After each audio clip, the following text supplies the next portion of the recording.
just as sweet as you wanted to be, these kids. And I mean, and so Sissy, he would make her sit in the chair, and their favorite show was Star Trek. And they would have her sit in the chair, and she'd just be asleep. Now this is a little 3-year-old, you're wanting her to wake up. He tells Dale to get the water jug out of the refrigerator where it's ice cold, and he dumps it on her. I don't care what you do to me, but you're not going to do it to these kids. And I turned around and I said, I told you no. He ducked out my tooth.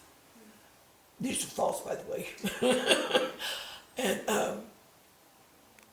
so he said, bitch, you're going to listen to me one day.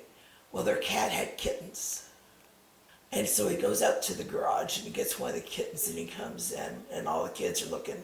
He says, I want to show you for right now.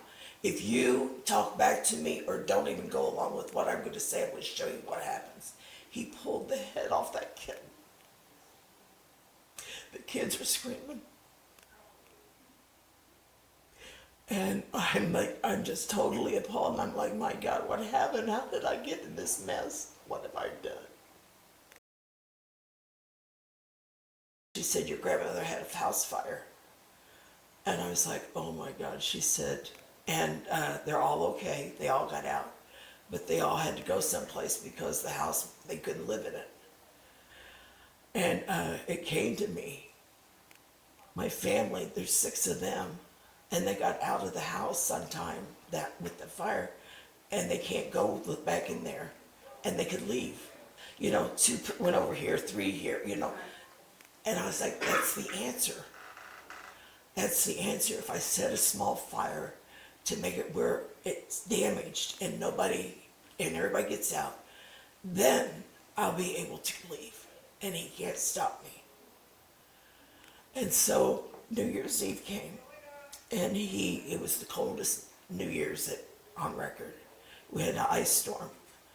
So I prayed about it. And I said, God, if this is your will, then if it's not your will, then stop me. So they come home and it's New Year's Eve and Charlie was on one. He done slapped Carol one round and I'm like, okay. So I crawled on the couch and I'm laying there and I turn the TV off and I'm just looking at the Christmas tree.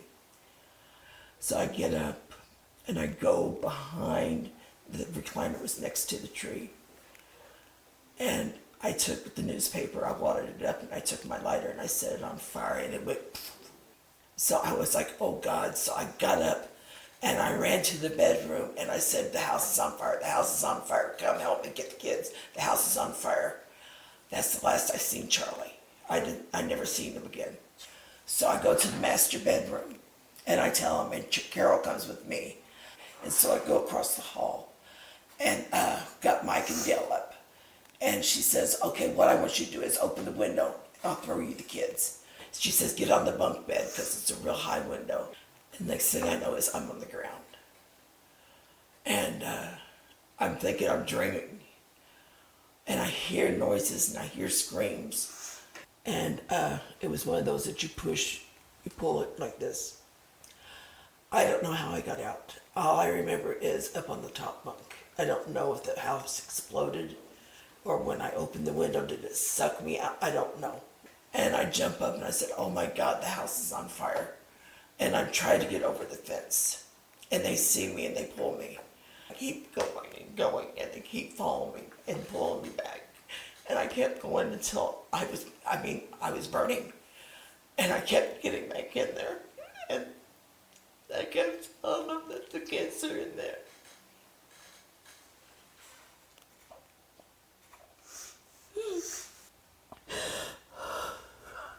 I tried to save him. I tried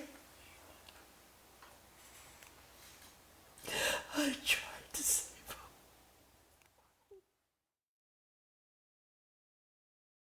him.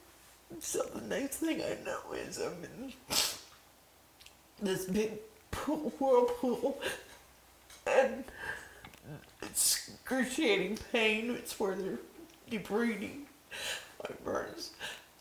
And I asked him when I get enough, I'm whispering because my larynx were burned.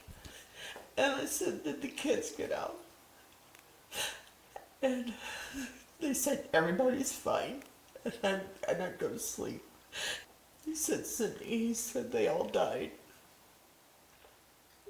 I still see him. Not knowing that they found the pictures that were in the family album. I didn't have no idea. And they were in his wallet. And there was tapes made and of Carol and I and others. And they found the letter I wrote him. And I was in the hospital for I think 4 weeks, 3 or 4 weeks. So went through the trial, and in May I was found guilty of 6 counts of murder, 1 count of arson. They said that there was no way that I could get out the window, being my size.